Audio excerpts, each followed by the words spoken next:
each of them seem to come to the assassination of respective presidents fairly late in the moment. It wasn't as if they all of a sudden they had been planning that for months and years, although a kidnapping certainly could have come to that. How was Oswald? When did he really begin to say, yes, I'm doing it? It was within days. There's a telling episode in Oswald's life 7 months earlier. Most people, I find, have forgotten that in April 1963, Oswald tried to assassinate another man. He tried to murder U.S. Army General Edwin Walker in Dallas with a nighttime sniper attack using the same rifle he'd use against JFK. Oswald planned that well. He began planning it even before he bought that rifle from Klein's Sporting Goods in Chicago by mail order. Mm-hmm. He photographed Walker's house. He drew maps of the area. He stalked everything. He knew Walker's schedule. And then, of course, Oswald failed. He missed Walker's head by an inch. The bullet deflected from part of a window frame. So that was planned for weeks. You're saying then, the morning of, this on page 70, you say, sometime between the morning of November 19th and the afternoon of November 21st. Oh, I'm talking about Oswald here, aren't I? Mm-hmm. I decided to assassinate Lincoln. I'm sorry, I got back to Kennedy. But the same is true. Same thing. The same is true. Just right before. Booth, we're convinced, didn't plan it till very close to the time. Yeah, there was the kidnapping plot, but that wasn't a murder plot. Same with Oswald. Oswald is leading a nothing life. He's just had a month-old baby. He can't even afford to buy shoes. Then he learns, coincidentally, at the building where he got a job 6 weeks ago, the president's going to drive by. Then the newspaper publishes the actual map of the motorcade route. And a couple days prior, Oswald, I think, makes his decision. We certainly know that by the morning of Thursday, November 21st, he must have decided. Because he's living separately from his wife, he goes home to where she lives every Friday afternoon after work. Thursday morning, he says to the man who always gives him that ride to where his wife is staying. That was William Buell Fraser? Yes. Can you give me a ride tonight? Not tomorrow. Tonight. And Fraser says, well, I'm happy to give you a ride, Lee, but why tonight? You always go on Friday. And Lee says, I've got to pick up some curtain rods there from my rooming house. Now, his rooming house had drapes, it had curtains. He didn't need curtain rods. The reason he needed to go? His rifle was in the garage, Mrs. Payne's garage, where Marina was staying wrapped in a wool blanket. So we know by the morning of Thursday, November 21st, he's decided, I've got to get to Mrs. Payne's house. I've got to get that rifle and bring it to work tomorrow when the president drives by. And there were any number of people who really were convinced, including the three Ford brothers, that the moment when Booth absolutely made up his mind was around noon, when he's out on the steps of Ford's Theater and the actors are taking a break from their rehearsal, and Harry Ford comes out and brings out the display board showing who's going to be attending that night and who had rented the different boxes. And he was one of the few people who could kid with Booth. And Booth turns the board around toward him and sees the name of who's going to be attending that night. And they were convinced, those who were out on the steps with him, that that was the moment. The problem is he doesn't tell the other people who are to varying degrees complicit that the abduction, which had failed before, had changed into something far more fatal. And I think the reaction of a lot of them, Spangler is a good example, in the moments after the shot, their reaction is, wait a minute, that isn't what was supposed to have happened. Spangler grabs his little puppy in his arms and runs out in the rain looking for Booth to ask him questions. What happened? When did the plan change? Now, there was a lot of secesh sentiment in Ford's Theater. Of course, Ford's Theater, Washington, is on the border. It's almost like a border state unto itself. And there was a lot of division in there, too. But was there more in Ford's Theater than most of the theater around the country? There's certainly more in the South and the North in theater, but what about Ford's? And why did John Ford allow some of that? He knew of some of the sentiment that was there. The key there is that the Fords and so many of the actors and the workers at Ford's Theater were based in Baltimore. Ford cycled them through his 5 different theaters, and he'd bring them down to Washington as they were needed for a particular production. But this is the same Baltimore that's essentially an occupied city, where there had been the attempt on Lincoln's life when he came through in February of 1861 as president-elect, where you have the Pratt Street riots where the Massachusetts regiment is attacked in April. And there's that swath of Maryland from Baltimore going down through southern Maryland that's essentially secessionist territory. And so many of them who were working backstage were Baltimoreans. But the remarkable thing is that there were also working side by side with them on a daily basis through these rehearsals and these performances, Union veterans, men who had had brothers and sons killed fighting for the Union Army, who still had people in the field fighting for the Union.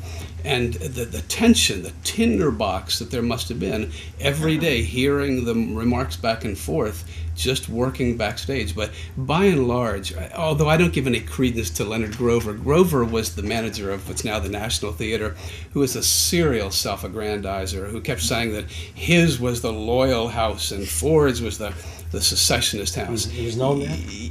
It was pretty well known then, but Grover overplayed his hand, and Lincoln loved the kind of humor that people like Laura Keene was performing. He had seen her perform before. This was, after all, his 20th visit to Ford's Theater. One of the actresses, Helen Truman, whose brother had been spared by Lincoln. He was a Confederate blockade runner, and Lincoln had spared his life. Out of gratitude and love for Lincoln, she kept a log of each of his attendances. And sometimes he would sit so far back in the box that the audience couldn't see him. But he openly would go to Ford's, whether he was fully aware of the secessionist thought there or not, we'll never know. But there was a tendency in that direction. But they work together. I don't see why they can work together and Congress today cannot. But because we haven't gotten to Civil War as yet, shooting. You know, and I'm sure you found this in your research as well. We think that politics is ugly today, and you go back to the Civil War era, you got the plug uglies, Yes, you got yes. in every of the Jacksonian era politics. It's not so bad today, Dan. Remember what was said about George Washington, Jefferson, Adams, about Lincoln. Look at the cartoons of Lincoln. The vicious anti-Lincoln, anti-Union cartoons. I'm convinced that politicians today are more thin-skinned than they were in 19th century and 18th century America. And this call for civility, we should all get along, would have been ridiculed by all the American leaders of the 1700s and the 1800s. The purpose of the it's to disagree, it's to argue. Just a little footnote about Lincoln's time. It was a lot tougher then, I think, than it is now. I want to go into a little bit more about the police now interrogating. Were they fair? Why did they bring in only 9 of the crew and managers instead of some of the others? Wright, for instance, was let go. Well, look at the timeline. Can you imagine today an assassination that takes place in April? A trial that starts in May, concludes in June. The conspirators are executed in July. So by the very nature of that timeline, it's a rushed investigation.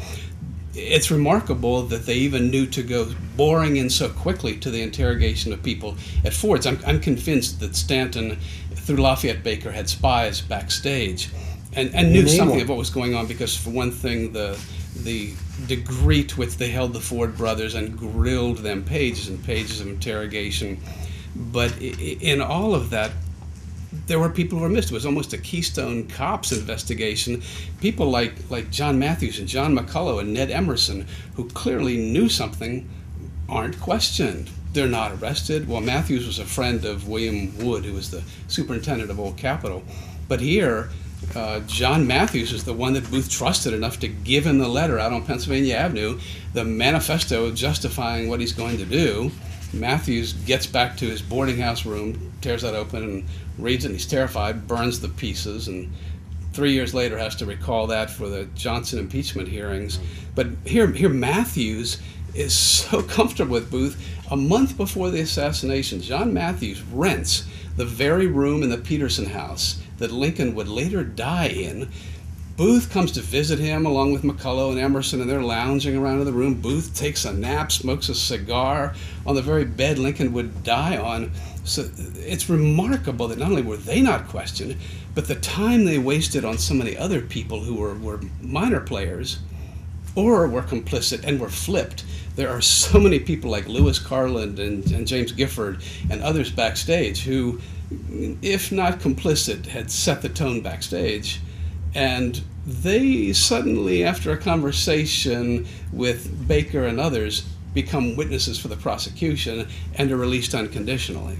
Well, the prosecution certainly helped to turn witnesses, did they not? And almost tell them what to say. Certainly that's the case with Louis Weichmann, Yeah. one of the boarders at the Surratt boarding house. Yeah. I'm convinced that he wanted to be part of Booth's plot. He wanted to be in touch with that fame.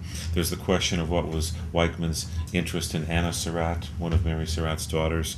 And I'm absolutely convinced that Booth and John Surratt didn't view Weichmann as reliable, and they didn't let him join the plot. But he was at the fringes, especially the kidnapping time. And it seems clear to me that Weichmann was turned against the Surratt family so that he would not be investigated further or prosecuted. Weichmann was friends with Carlin and some of the others, and in the intervening months, they tried to get him to tell what he knew. Carlin even gets Weichmann to go to a priest to confess, but he doesn't really fully come out with it. I almost use the term wannabe with Weichmann. Yes, that's a good way of but it describing just seemed him. like too contemporary of a term. All right, James, you're coming down to the I bottom see you've got the line. Warren report there. I have the Warren report. And this one, this is the abridged edition, yes? Any big difference between this and the 26-volume one? Well, Besides abridged? Well, of course, the Warren Commission released its report, which is about a 1,000-page book. And then shortly after that, 26 volumes of evidence and testimony and other materials were published to support the Warren Commission. This findings. one is signed by Jerry Ford, who was on the commission. Yes. And so what is your bottom line? Did Oswald do it alone? Were there perhaps others? What do you think of the conclusions of the Warren report? The Warren Commission was rushed. The president was assassinated in late November. The commission was formed by presidential order of Lyndon Johnson in November. And they released their report in September 1964, 10 months later. The 26 volumes came out a few months after that. The Warren Commission is flawed. It contains a number of errors. It's not perfect, but it's right. It was Lee Harvey Oswald who went to that sixth-floor window with his Mannlicher Counter rifle that he previously used to try to assassinate another man. He fired 3 shots from that window. We know this. Now, there was a time when conspiracy busts would claim no shots were fired from the building, that Oswald didn't fire any. Well, the problem with that is, of course, 10 eyewitnesses on the ground saw the rifle barrel pointing out the window. From a 15-year-old high school student to a 45-year-old steam fitter. Not only did they see the rifle pointing out the window, they saw it track the president's car. They saw it shoot. And people on the floor below heard the bullets being dropped. 3 of Oswald's Cases. co-workers were on the 5th-floor window watching the motorcade, directly below his window. So they hear boom, boom, boom above their heads. They hear the rifle bolt open, the cartridge case ejected, and bounce off the wooden floor above their heads. As it's happening, they say to each other, "Man, somebody's shooting at the president. It's right above us." So, first of all, there is no doubt whatsoever that 3 shots were fired from that 6th-floor window. Secondly, most of the witnesses heard 3 shots, including Secret Service agents, journalists in the motorcade. That's what they heard. There's a photograph of the Secret Service trail car moments after the second shot is fired, the first shot that struck the president. Their heads are all turned and they're looking behind, over their shoulders at the book depository. It's in your book. So, all the conspiracy theories of grassy knolls, men popping up out of manhole covers, umbrella men shooting deadly darts at the president. Well, that was what I believed. But I mean, None of those theories have ever been proven with real, hard, concrete evidence. you So, have a bibliography of conspiracy books in here. yes. And, I mean, do any of them hold some water, perhaps? No. I think it's the mafia myself. No, they don't. There is no evidence or proof for any of them. And they're wild. Some of them claim that a Secret Service agent shot the president in the head. One of them claims agent behind the car shot the president in the head with a rifle. Another one claims that the driver turned around and shot JFK. Well, the problem is that's on film. The driver didn't turn around and shoot the president. They claim that the doctors at Bethesda Naval Hospital were part of the conspiracy. They claim that secret surgery was done on the president's corpse on the way back in Air Force One. Well, how could that happen when Jackie's sitting right next to the coffin the whole time? If you examine these theories carefully, they all collapse. One of the favorites is the magic bullet, Bullet 399, Commission Exhibit 399, that penetrated the president's throat, neck, exited, and struck Governor Conley. You'll hear all the conspiracy theorists argue that the bullet is, quote, pristine, close quote. That's one of their favorite words, pristine. You have a photograph. Yeah. Well, it's not pristine. It's an utter lie that the bullet is in perfect condition. If you look at it, it's been flattened because it began to tumble between the president and Conley, struck Conley in the back. The bullet has been squeezed or flattened, and there's damage to the nose.